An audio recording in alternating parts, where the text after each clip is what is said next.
dia mialatsiana amin'ny laharadera fa tsy afaka nanateraka zany fiangaviany laza mihitsy amiko rehefa tonga eto fotsiny ny entana dia aza manahy lahy alefako mody mivady ny lahy zay fa mbola betsaka koa ny zavatra ataoko lesy miomana fotsiny lahy fa rehefa avy eo lahy dia alefako mivoaka eto.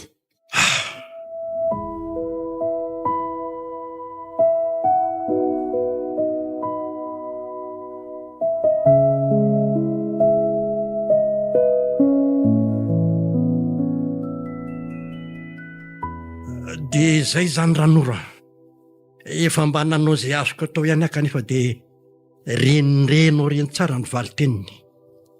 Tena tsy misangy araka ny anara-marina le rangahy iny. Tena zany tokoa kanefa aza matahotra ianao fa tsy hoe lahy dia ho tafaverina eto ary dia tsy maintsy ho tafavoaka eto tsika. Dia araho amin'ny atsaka sy andava ny radera fa tena tsy hamenatra ny mihitsy ny andatsakainantsika eto raha ohatra ka manao kinangana ianao eny rehefa aza matahotra ianao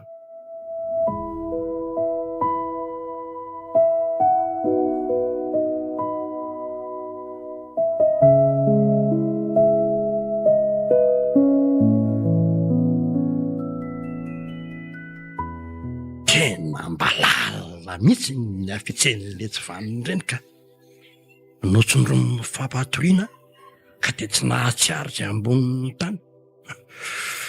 Tena tsy azoko atsaina mihitsy na miana varatra na miana atsimo ny lalana izay nalehanay eto ambody azo eto navelan'le maty. Dia inona moa zany ny ataoko? Tsy maintsy mody any an-trano aho zany satria tao amin'ny tranonako tao ambany rehana no nanafenako n'le sakosy. Dia inona koa lazaiko ny tiavina rehefa tonga any an-trano dia tsy maintsy lazaina aminy zany ny marina rehetra dia tsy maintsy anontany an'ireny raha teo ihany koa izy. Dia efa izay zany fa inona tsony tokoa moa no hanafenana an'izany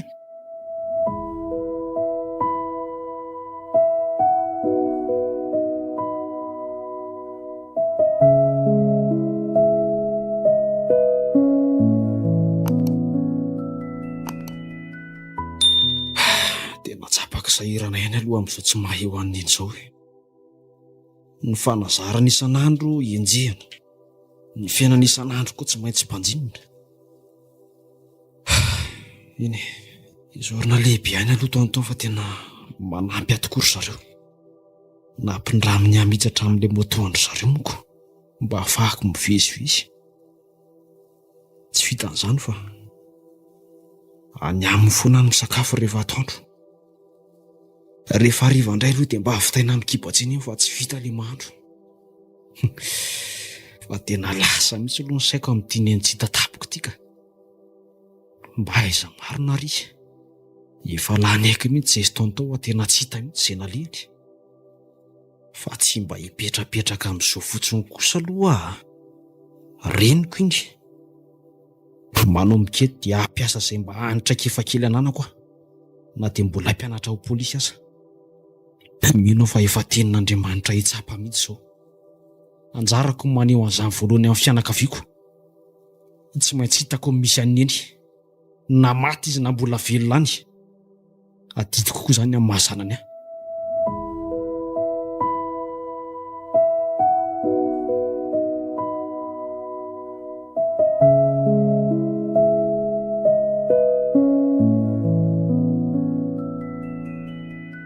Odry, fa mba iza koa ary reto olona anankiroa miankina amin'ny tamboho rito e. Fa iza koa reto? Ohatran'olona mbola tsy fahitako tity mihitsy izany a. Fa manao inona zany ry zalahy? Sa miandro olona? Ohatra, fa ny masoko ve no mandrosa sa kosa ny nanadino e? Toa misokatra amin'ny varavarankely eny ambony.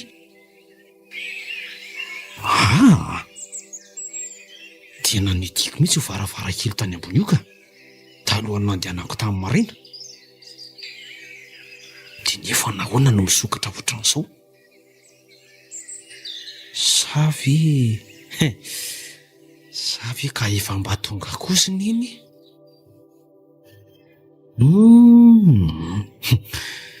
Ary sao dia mba misy mpangalatra tafiditra kosa ary ao an-trano.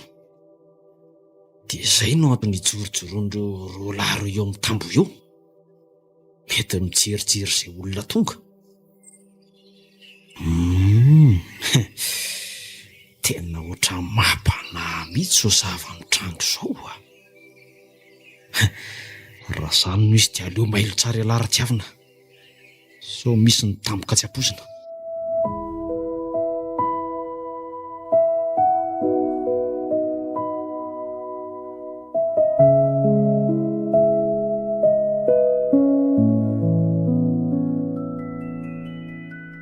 Odry, ay ve ka hitady ny tongato? Ia, izato koa tsy fa aza matahotra tsy. Fa misy inona no tonga tapoka tsy nampilaza akory? Marina tsy noheveriko nisy mpangalatra tafiditra tato. Tonga tapoka tokoa fa ohatra misy zavatra manahirana kely azay lesy. Efa elaela ihany azo no niandry an'lahy teto. Za dia nefa niahiahy mihitsy mankony. Mbola nisy zavatra nataoko maika izay koa mantsy dia izay no nataraka kely ato izao. Fa ina aloha izany zavatra manahirana ny dady izany. Ary ianao anga no andrasan'ireo roalahy miankina amin'ny tamboho ireo? Fa roalahy iza lesy izany e? Ka tsy nisy olona niaraka tamiko izany teo a? Fa mba olona iza koa ary izany hitany tiaviny izany? Mety olona nalefa ny tsilosangy anara-maso mihitsy angamba ka. Mino fa izany mihitsy mahatongavan'izany olona ao izany. Ary mba fantatro dadako moa fa nenane ka tsy hita mihitsy hatramin'izao. Izany izao manahirana sy mampiasa ny saiko. Zay ara-leveo. Dia inona moa izany fa dia tsy maintsy laza ny marina ny momba andreniny ihany aho izany. Ary dia tsy maintsy anymetsiny mihitsy le zalahy ty raha fantany fa ataony tsy misango otazy eny eny reniny. Ary izany raha teo koa moa ny zava-misy ka tsy misy azo koa fenina. Aleo rangalazaina amin'ny marina.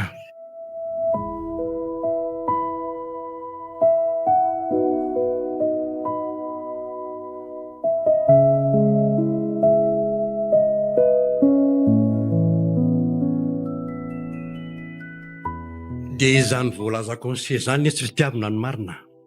Ka hakan'ireo zavatra ny tadiavin'ny tsy misango ireny no antony nahatongavako eto izao. Ay ve ka izany no tena zava-misy? Raha izany anie dia nampidirinao tany amin'nkizy mihitsika izany ny reniko e. Tsy rariny kosa izany ry dada. Nareo ve manao ny ataonareo anty ny endray ny zaka vokatry ny adalanareo? Marina sy tena tezitra be ilay zalahy ty.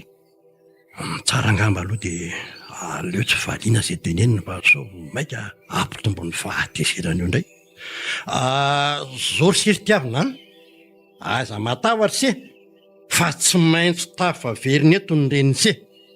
Efa reto daholo mantsy ny zavatra tadiaviny tsy misainga. Ka mino aho fa tsy hivadika amin'ny teniny kosa izy raha tonga akany reto. Dia mino an'izany ve ianao ry dada? Tena fomba andreo jolavo leta mihitsy izany manao mbody hoe matoky ianao izany. Lazaiko anao aloha fa tsy mba mino an'izany kosa aloha. Ary raha izany noho izy dia aleo tsy asiana resaka be intsony. Mandeha ny fotoana. Mandeha aloha fonjeo aingana nefa mijaly izy. Omeo ho azy izay ny tadiaviko mba hamitsorana an'iny aingana. Na izany aza nefa dia mitandrema tsara iny ianao ry dada. Efa misy manara-maso izany ianao ka mba mailo tsara. Raha mampalaelo andray aloha mijery any tady. Efa tsy nanana olona zay na tsony izy. Ketraka tanteraka. Tsara aloha zao dia aleo ampilazaina inga ny taona tao fa tena tantara ratsy ty.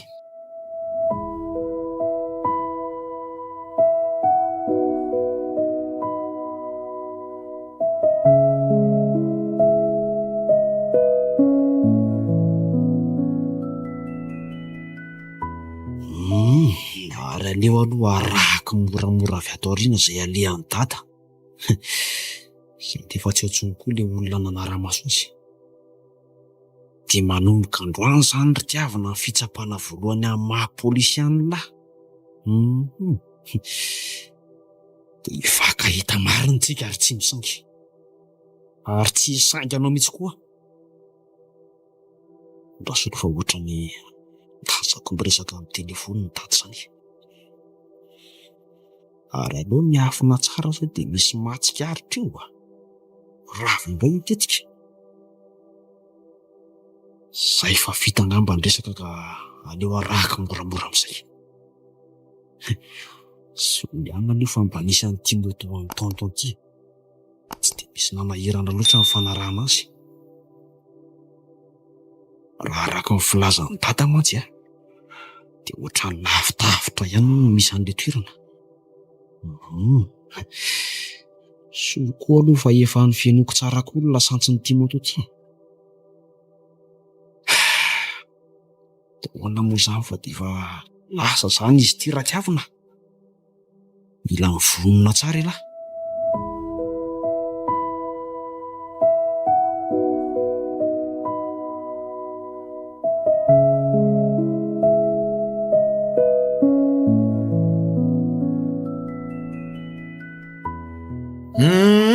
Dia arabaina ilay selara-dera fa tonga soma tsara tiandray. Mino fa efa nentin'ny lahy daholo angamba ny zavatra izay nalain'ny lahy. Zavatra nalain'ny lahy. Dia mihevitra tokoa mantsy ialahy ary tsy misanka fa tompo izao rehetra izao raha za kosa aloha tsy hanaiky izany mihitsy fa tsy maintsy nalaiko kosa ny anjarako ka. Efa netikireo daholo ilay tsy nentan'ny lahy tsy misainga. Ka mba fitsory amin'izay mivadika. Aleo ilay izay mba andeha amin'izay Mbola tsy miazy mialy eto lisany azo ny lahy.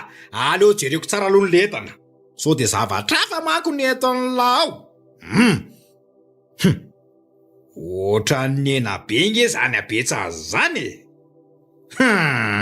Ne, tsy manino izany fa rehefa azoko fotsiny ny anjarako dia izay ny zava-dehibe amiko. Dia araka ny fanarahantsika sy nolazaiko taminareo aloha dia izao. Alefako moa dia lasa mivady lahy. Kanefa kosa nefa tsy maintsy tapenako ny masonareo mba tsy ho fantatrareo ty toerana misy anareo ty. Azony lahy izy. Lehilahy ndray alohany dia tsy avelako ivoaka velona eto izany lahy. Tsy matoko saka fa trondro ny laokako. Ny tsara toko dia aloha faranana mihitsy ny momba azy mba hampilamina tsara ny saiko. Mino mantsy fa tsy janona amin'izao fotsiny ty raharaha ty, indrindra ty tsy valahary ty, fa tsy maintsy hanao valy faty. Andraso fa rehefa mivoaka lavidavitra dia tonga dia vitaina momba an'ireto.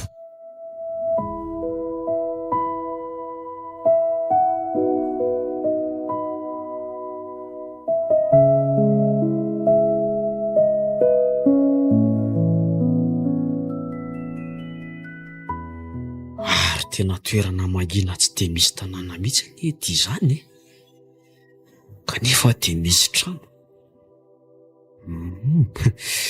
Sady tena mifefy tamboho be mihitsy. Ry ivelan'ireo zao tazako misy rola miresaka. Dia mpiambina ve zany ireo? Sa manao inona? Ny olana koa aloha dia tsy hitsy izay zava-miseho any anatiny any. Tsy maintsy miandry eto aloha izany. Tsy fantatra ko mantsy izay fandrika mety misy any.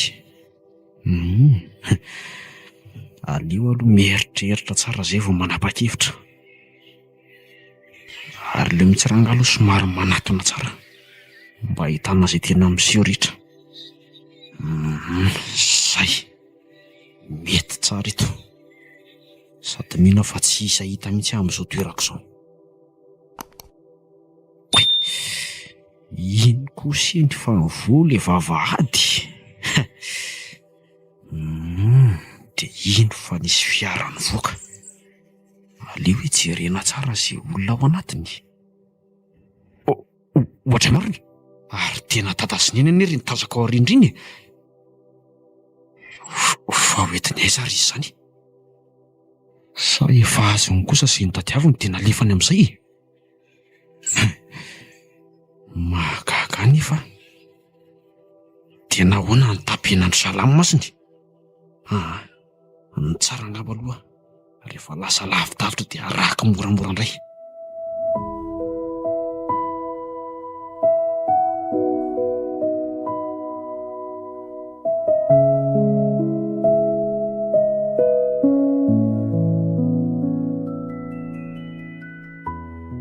Reny ny fanojanona.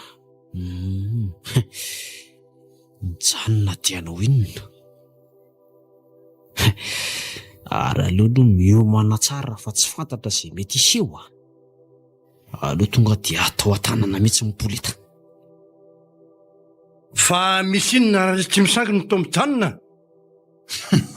Raha mba mety lesy dia mba aleo sorona amin'izay ny fatorana sy ny tapimasonay. Mijaly mihitsy ny mivadiko e. Dia mialatsiny amin'ny lala saradera, fa tsy afaka anao an'izany mihitsy aleo tonga dia tsoroko amin'ny lahy fa tsy amelanareo andeha mihitsy fa tsy maintsy faranaketo ny tantaranareo. Tsy maninona fa mahazo mivavaka kely alohanareo alohan'ny tena afatesanareo e. Dia vita lavy ery tsy misanginy amono anay. Vitako tena tsy vanina fa mivadika amin'ny fanekena. Iza lazany tsy vanina e?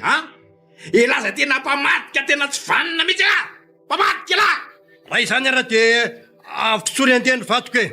Fa tsy misy idira mihitsy ny eny ao azo resaka izao e. Tsisy idiran'ny favotsorana eto lesy tsy misy mialamainy zany eto fa miara-maty nareo. Mpivady vita tsy araka mila tonga dia vitainany aminareo roa e.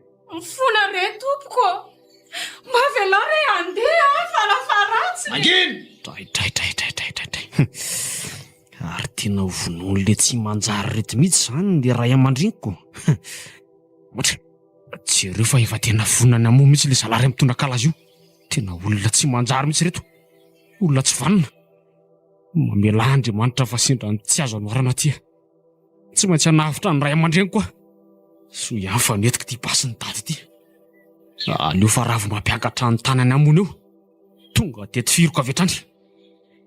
Ohatra, io fa tena nainga. Isa, roa, telo. Aza misy mihetsika tsony indrindra lahy le mpamono ity. Raha mbola manao fietsika hafahafa eo lahy tonga dia vitaiko. Ary alana namana io atao ambony tanàna igny dia mandolika. Angana lesy tsy ambody azy eo tsa. Angana lahy. Ary ohatran'ny feo an'ny tiavina mihitsy ankezany haingo izany raha Angana lesy e.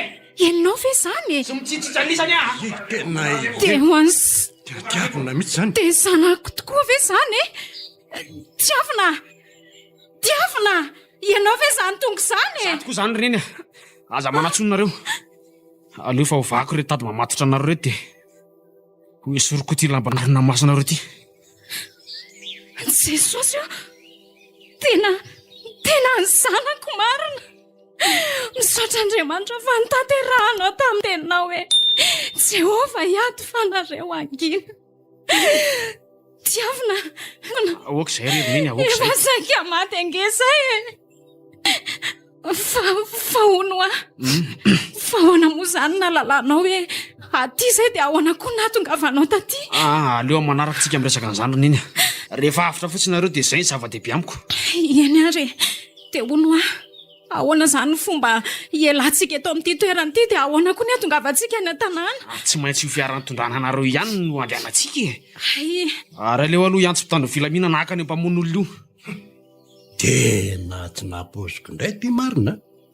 Tamin'ny fomba hoana no nahatongavan'ny tiavina taty.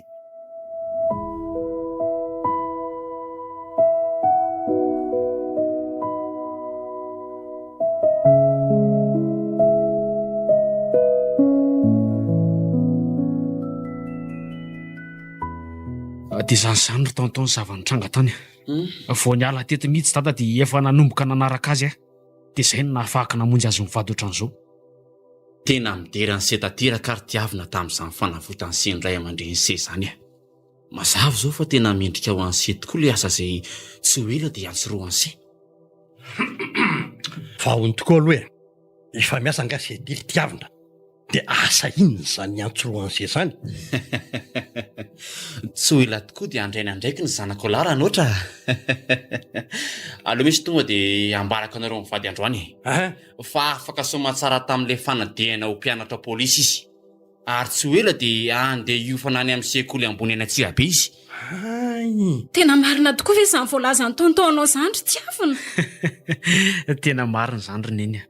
Ary ankehitriny dia misaotra lehibe any tontom-bola. Misaotra an'Andriamanitra moa izany voalohany indrindra. Fa matoa toy izao dia noho ny fahasoavany sy ny famindrapony. Noho ny fitahiany dia afaka somatsara tamin'ilay fanadinana. Misaotra anao Jesosy avo lanitra ka tsy takatro. Misaotra anao fa tafita ilay zanako. Tsy noho ny fahalalany, tsy noho ny heriny, tsy noho ny vola nisy na tsy nisy teo am-pelantananay, fa noho ny fitiavanao sy ny famindraponao. Eto koa dia tsy haiko ny tsy hisaotra anao raha nadahy. Mankasitraka anao fa lehibe tokoa ny vitanao taminay, indrindraindrindra moa fa tamin'ny tiavina. Tsy ho voavalinay fa ao Jesosy ilay manankarem-pahasoavana ny hanonitra ny vitanao. Pirofo izao ry zareo fa mijery sy mahita tokoa Andriamanitra. Ary tsy mitsahatra ny mitsinjo sy mitsimbona amin'ny mpanompony izy. Indrindraindrindra moa izay mino sy tena mahatoky azy. Tsy mahafoy na mandao antsika tokoa ny tompo.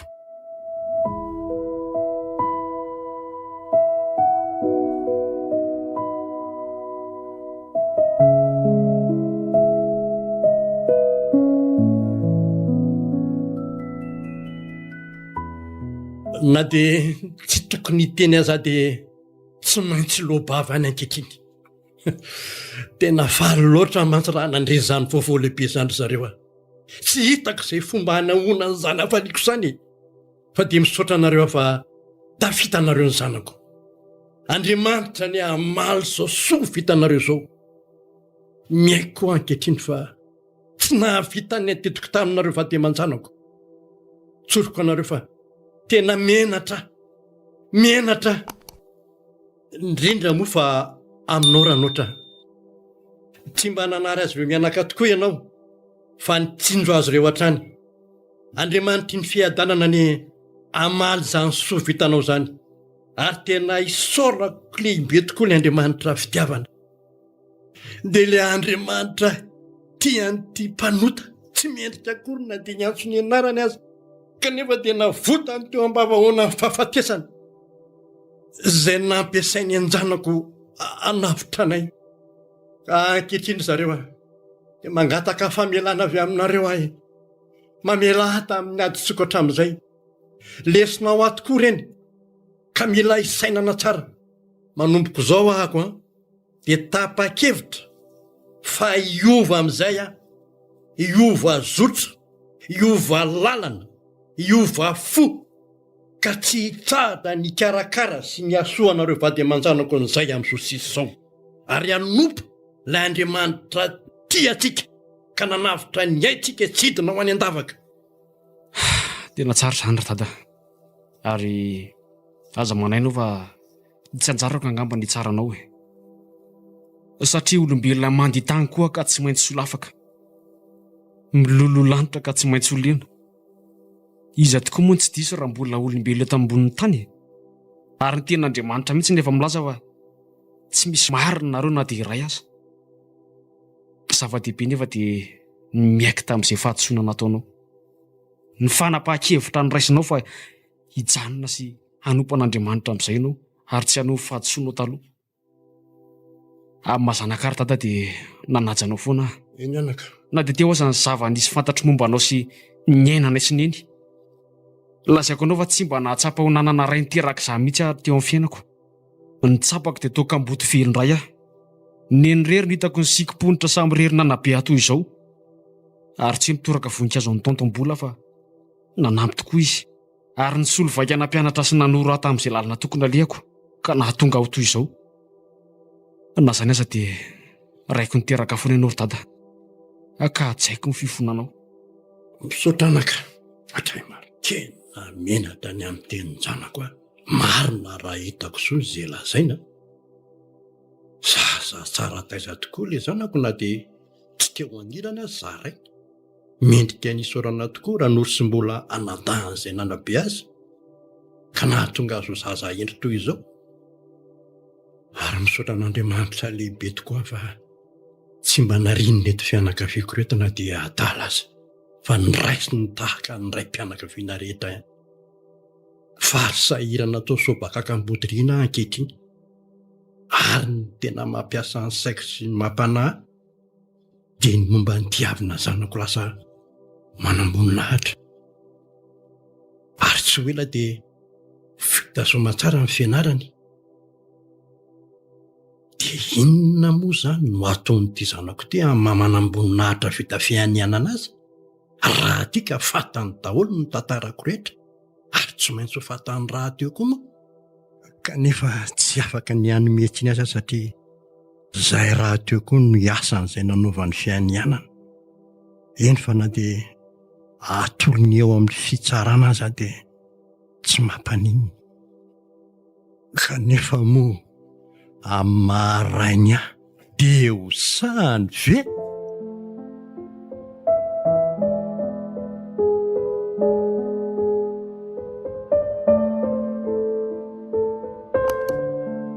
Hosainy ve? Dia peniny Randria Masoa, José Bienvenu na Herbazezo.